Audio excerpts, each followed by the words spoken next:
We begin with more on the escalating trade war between Canada and the United States. There is now a 35% levy on all goods not covered under the Canada-US-Mexico trade agreement. Canada's Prime Minister Mark Carney has released a statement in response to the new levies. It says the PM is disappointed in the U.S. action and says Canada remains committed to the U.S.-Canada-Mexico trade agreement.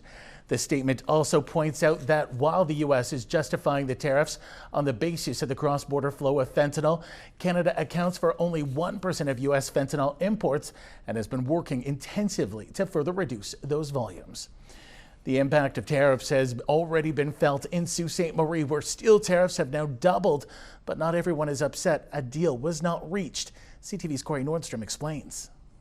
It's now August 1st, and Donald Trump has followed through on his threat to increase tariffs on countries that failed to come to terms on a new deal with the United States before his imposed deadline.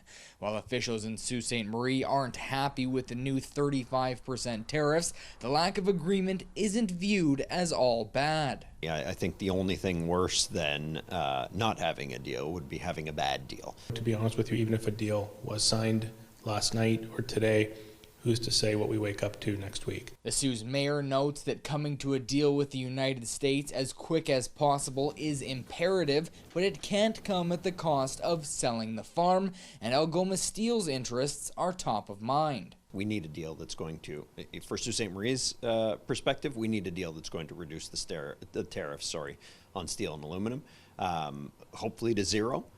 But at the very least to a level that the steel plant says makes them economically viable. In a statement to CTV News, Algoma Steel CEO Michael Garcia says strong economies have strong steel industries. The Canadian government has assured us they agree, and we have been working closely with them to ensure steel remains Canada strong.